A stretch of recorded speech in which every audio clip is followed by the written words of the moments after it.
विद्यार्थी मित्रों, હવે ચેપ્ટર 6 આગળ ચલાવીએ. ઉદાહરણનો દાખલા નંબર 8 છે. આકૃતિમાં એક લંબચોરસ વાહક ભુજા PQ આપેલી છે. એને x બરાબર 0 થી 12 તરફ ગતિ કરાવવામાં આવે છે. 12 તરફ એટલે આમ જમણી બાજુ. એક સમાન ચુંબકીય ક્ષેત્ર સમતલને લંબ છે. આ ટપકા ટપકા વડે બતાવ્યું છે ને, એ પૃષ્ઠને લંબ બહાર આવતું છે, જે x બરાબર 0 થી x બરાબર b સુધી વિસ્તરેલું છે. એટલે ચુંબકીય ક્ષેત્ર અહીંયા સુધી જ મર્યાદિત છે. પછી આ બાજુ જમણી બાજુ ત્યાંથી કોઈ ચુંબકીય ક્ષેત્ર નથી. એટલે કે x ગ્રેટર ધેન b માટે ચુંબકીય ક્ષેત્ર 0 છે. માત્ર ભુજા PQ જ નોંધપાત્ર અવરોધ R ધરાવે છે. એટલે આ જે PQ સળિયો છે એનો અવરોધ સ્મોલ r છે, બાકીને કોઈ અવરોધ નથી એવું વિચારવાનું છે. જ્યારે PQને અચળ ઝડપ v સાથે x બરાબર 0 થી x બરાબર 2b સુધી બહારની તરફ ખેંચવામાં આવે તો આ x બરાબર 0 અહીંયા છે, આ x બરાબર b છે અને આ x બરાબર 2b છે. એટલે અહીંયાથી સળિયાને આમ અચળ વેગ v થી લાવવાનો છે અને ત્યારબાદ x બરાબર 0 પર પરત ખસેડવામાં આવે. એટલે આ x બરાબર 2b થી x બરાબર b પર થઈને પછી x બરાબર 0 પર લઈ જવાનો છે. તો ફ્લક્સ, પ્રેરિત EMF અને ભુજાને ખેંચવા માટે જરૂરી બળ અને જૂલ ઉષ્મા તરીકે વ્યય થતા પાવરના સૂત્રો તારવવાના છે અને પછી એનો એક આલેખ દોરવાનો છે. તો સૌથી પહેલાં આપણે ફ્લક્સની વાત કરીએ. તો x ઇક્વલ ટુ 0 થી x બરાબર 2b સુધી સળિયાને આપણે આમ જમણી તરફ ગતિ કરાવીએ તો એક લૂપ બને SPQR.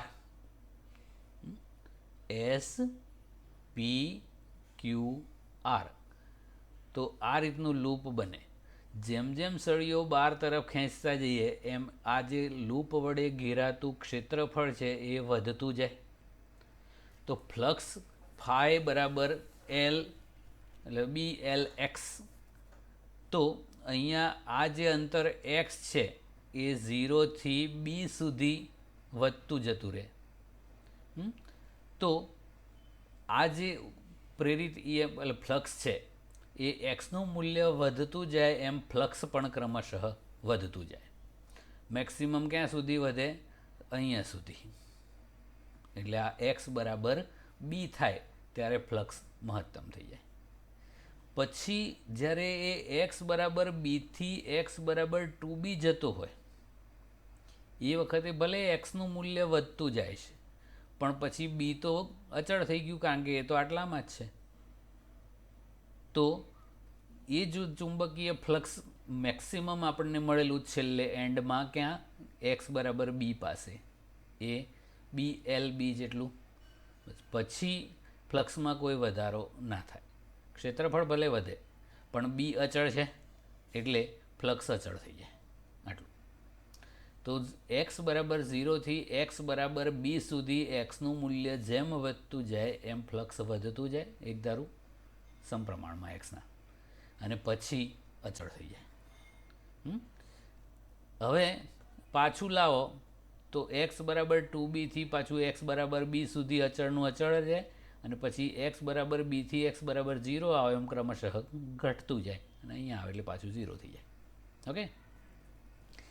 EMFની વાત કરીએ તો E બરાબર -d∅dt છે અને એનું સૂત્ર આપણે કર્યું -BVL. તો x બરાબર 0 થી x બરાબર b સુધી આમ આવો એમ આ સૂત્ર અનુસાર ફ્લક્સમાં ફેરફાર એક ધારો રહે અને આટલું EMF પ્રેરિત થાય.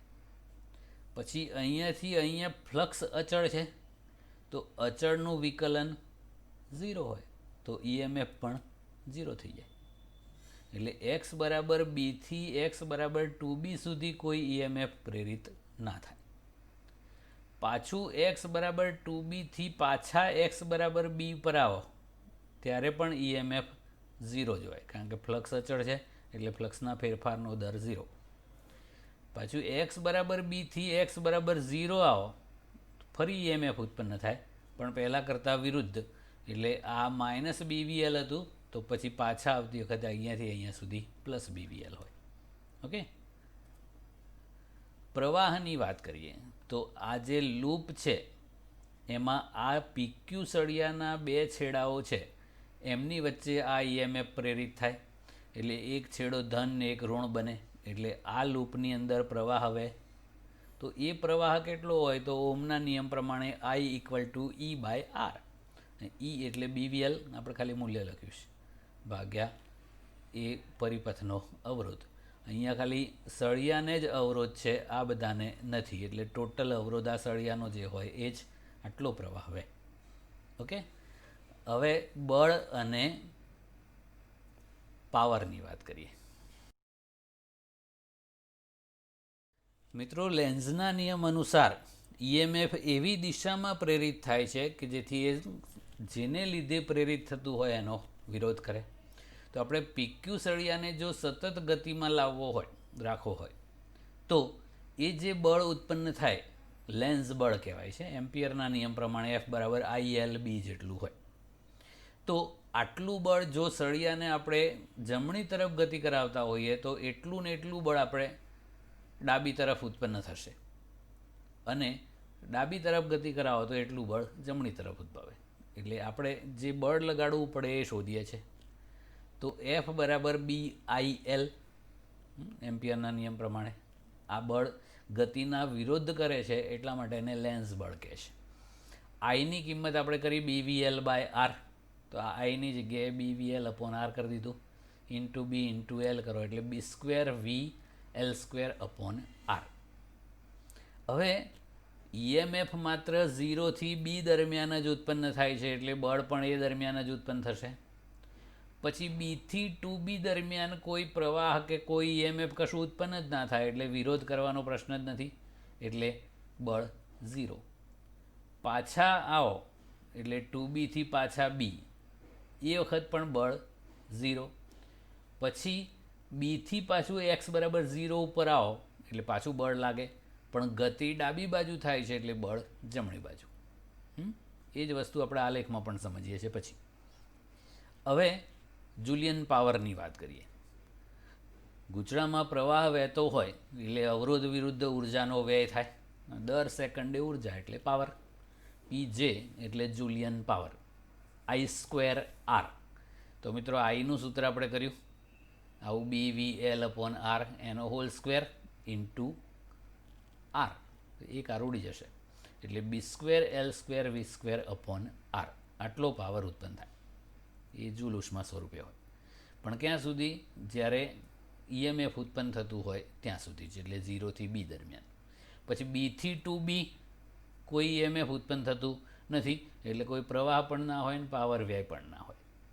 પાછા 2B થી B પાછા આવો, એ દરમિયાન પણ કોઈ પ્રવાહ ઉત્પન્ન થતો નથી, એટલે પાવર 0. પણ B થી 0 ઉપર આવો એટલે પાછું ઉત્પન્ન થાય, અને આમાં પ્લસ માઇનસ એવું ના હોય, પાવર હંમેશા ધન જ છે.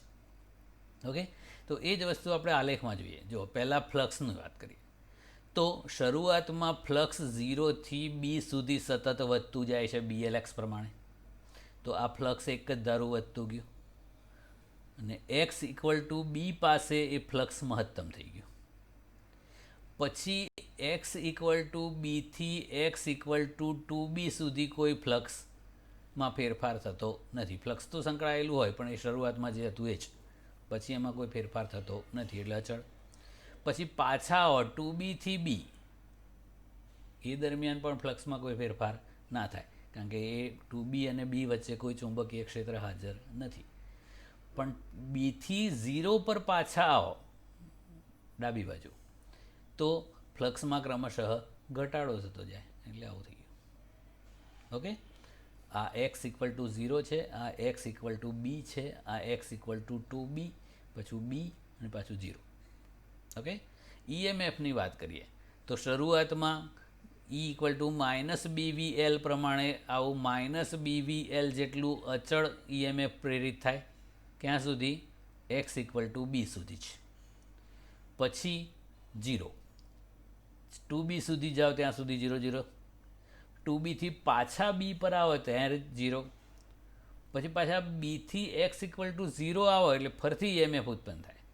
પણ હવે વેગની દિશા ઋણ એક્સ દિશામાં છે એટલે ઈએમએફ ધન દિશામાં હોય પ્લસ બીવીએલ એટલે આવું.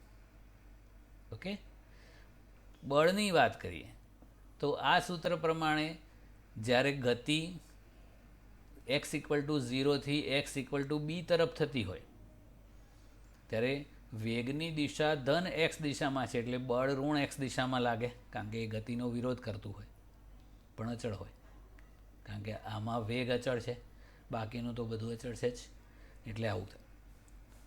પછી એક્સ બરાબર 2b પર આવી જાઓ એટલે બીનું મૂલ્ય 0 થઈ જાય છે એટલે બધું 0 એટલે બળ 0. છેક 2b સુધી 0 0, 2bથી બી પાછા આવો તો એ બળ 0, કારણ કે બીનું મૂલ્ય 0 છે. હવે એને બીથી એક્સ ઇક્વલ ટુ 0 પર લાવો એટલે હવે વેગની દિશા ઋણ એક્સ દિશામાં આમ હોય એટલે બળ ધન એક્સ દિશામાં હોય એટલે આટલું ધન બળ થઈ ગયું 0 પર આવે ત્યાં સુધી. ઓકે, પાવરની વાત કરો તો શરૂઆતમાં એક્સ બરાબર 0થી એક્સ બરાબર બી સુધી પાવર આટલો મહત્તમ અચળ. આમાં બધી જ રાશિઓ અચળ છે, આ વી પણ અચળ ઝડપ છે. તો બી સુધી આવું. પછી બીથી 2b દરમિયાન ચુંબકીય ક્ષેત્ર 0 છે એટલે આ કેપિટલ બી 0 એટલે બધું 0 થઈ જાય એટલે આ 0 પાવર. પછી 2bથી પાછા બી પર આવો ત્યારે પણ ચુંબકીય ક્ષેત્ર 0 એટલે પાવર 0. પછી બીથી એક્સ બરાબર 0 પર આવો એટલે ફરીથી પાછો આટલો પાવર વ્યય થાય, અને આ તો સ્ક્વેરમાં છે બધું, એ પાવર ઋણ ના હોય એટલે મહત્તમ પાવર. ઓકે, એટલે ટૂંકમાં જે કંઈ ફેરફાર થતો હોય કે ઈએમએફ અચળ ઉત્પન્ન થતું હોય કે અચળ બળ લાગતું હોય કે અચળ પાવર વ્યય થતો હોય એ બધું ક્યાં છે? એક્સ ઇક્વલ ટુ 0થી એક્સ બરાબર બી વચ્ચે, અને પછી પાછા આવતી વખતે એક્સ બરાબર બીથી એક્સ બરાબર 0 વચ્ચે છે. વચ્ચે જે બીથી 2b જ્યાં ચુંબકીય ક્ષેત્ર ગેરહાજર છે ત્યાં બધું જ 0 છે. ફ્લક્સ અચળ હોય, ઈએમએફ 0, બળ 0, પાવર પણ 0. ઓકે, હવે નેક્સ્ટ, બે સમકેન્દ્રી ગોળાકાર એટલે એકચ્યુઅલી વર્તુળાકાર ગૂંચળા, એક નાની ત્રિજ્યા R1નું અને બીજું મોટી ત્રિજ્યા R2નું છે. R1 is very less than R2 છે એટલે નાનું ગૂંચળું અતિ નાનું છે. એમના કેન્દ્રો સંપાત થાય એમ સમઅક્ષીય રીતે મૂકવામાં આવેલા છે, એક જ સમતલમાં છે. તો આ ગોઠવણનું અન્યોન્ય પ્રેરકત્વ શોધો. તો મિત્રો આવા બે ગૂંચળાઓ છે એટલે રીંગો, આ મોટું છે અને અંદર નાનું છે. આ નાનું ગૂંચળું છે એ બહુ જ નાનું છે. એક ગૂંચળું હોય તો આત્મપ્રેરકત્વ શોધવાનું હોય અને બે ગૂંચળા હોય તો અન્યોન્ય પ્રેરકત્વ. તો આપણે મોટા ગૂંચળા R2 ત્રિજ્યાવાળામાંથી I2 પ્રવાહ પસાર કરીએ તો આ રિંગના કેન્દ્ર આગળ ચુંબકીય ક્ષેત્રનું સૂત્ર આપણે કરેલું ચોથા ચેપ્ટરમાં, B2 બરાબર μ0 I/2R. તો અહીંયા μ0 I2/2 R2, આ મોટાનું આ બીજા નંબરના ગૂંચળાનું છે એટલે એ કેન્દ્ર પર અંદર ચુંબકીય ક્ષેત્ર ઉત્પન્ન થાય. જો પ્રવાહ આમ વિષમગડી હોય તો એ ચુંબકીય ક્ષેત્ર બહાર આવતું હોય. હવે આ ગૂંચળું એટલું નાનું છે કે આ જે ચુંબકીય ક્ષેત્ર B2 ઉત્પન્ન થયું એ આ ગ્રે જે કલરનો ભાગ બતાવે છે ત્યાં બધે એક સરખું છે એવું વિચારીએ. તો નાના ગૂંચળામાંથી ચુંબકીય ક્ષેત્ર પસાર થાય એટલે એની સાથે ફ્લક્સ સંકળાય અને એક સમાન હોય એવું વિચારાય. તો એ નાના ગૂંચળા સાથે સંકળાયેલું ફ્લક્સ બી એ પ્રમાણે નાનાનું ક્ષેત્રફળ πr1² અને ચુંબકીય ક્ષેત્ર મોટાનું છે એટલે B2. ઓકે, એટલે આ πr1² અને B2ની કિંમત આવું મૂકી દો μ0 I2/2 R2. તો આટલું ચુંબકીય ફ્લક્સ નાના ગૂંચળા સાથે સંકળાયું. હવે આ તંત્રનું અન્યોન્ય પ્રેરકત્વ આપણે વ્યાખ્યાયિત કર્યું હતું φ1 બરાબર m12 I2. પ્રવાહ મોટાનો હોય તો ફ્લક્સ નાનાનું હોય. તો આ ગૂંચળા 2ની સાપેક્ષે ગૂંચળા 1નું અન્યોન્ય પ્રેરકત્વ કહેવાય. તો m12 = φ1/I2 થાય.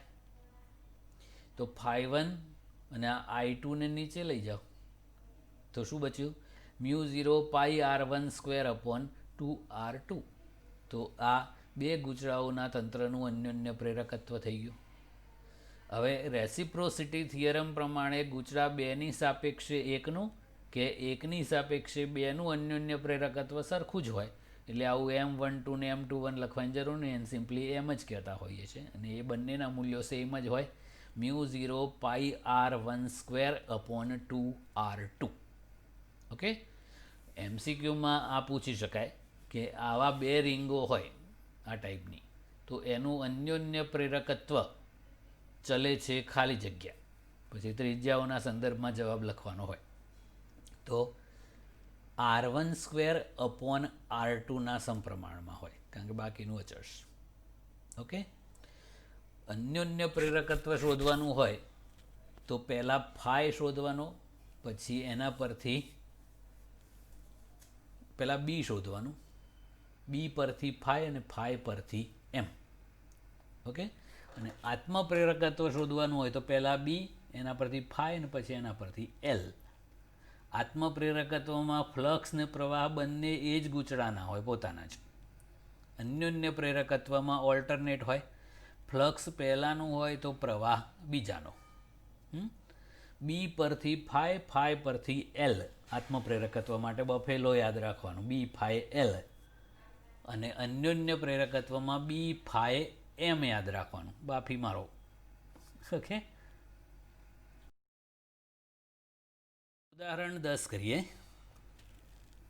ચુંબકીય ક્ષેત્ર બી, ક્ષેત્રફળ એ, સોલેનોઇડની લંબાઈ એલના પદમાં સોલેનોઇડમાં સંગ્રહિત ચુંબકીય ઉર્જાનું સૂત્ર મેળવવાનું છે.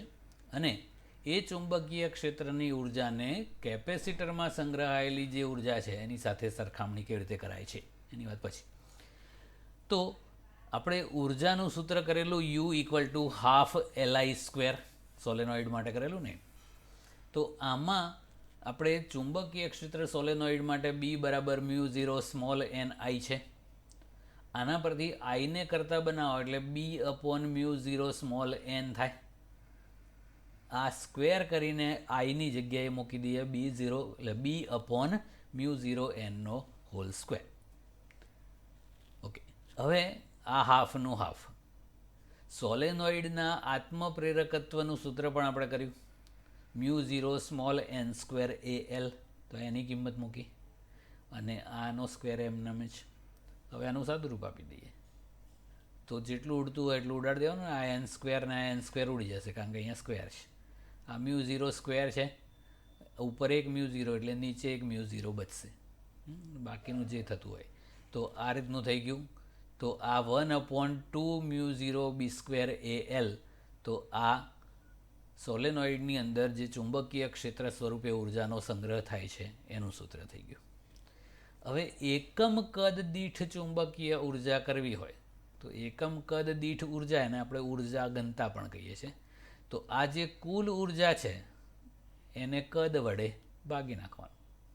ઓકે, તો આ એકમ કદ દીઠ ચુંબકીય ઉર્જા થાય.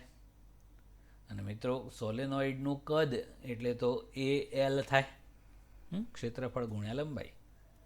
તો આને Al વડે ભાગો એટલે આ જતું રહે Al, એટલે આ B²/2 μ0. ઓકે, તો આ સોલેનોઇડનું ઉદાહરણ લઈને આપણે કર્યું, પણ આ સૂત્ર સોલેનોઇડના ચુંબકીય ક્ષેત્ર માટે જ સાચું છે એવું નથી. જો અહીંયા સોલેનોઇડની લંબાઈ કે ક્ષેત્રફળ કંઈ આવતું નથી, કે એના આંટાય નથી. એટલે આ વ્યાપક સમીકરણ છે. આ ચુંબકીય ક્ષેત્ર ગમે તેનું હોય, એકમ કદમાં સંગ્રહાયેલી ઉર્જા બધા વખતે આટલી જ હોય. ઓકે, આવું જ આપણે વિદ્યુત માટે કરેલું કેપેસિટરનું ઉદાહરણ કરીને જોઈએ. હવે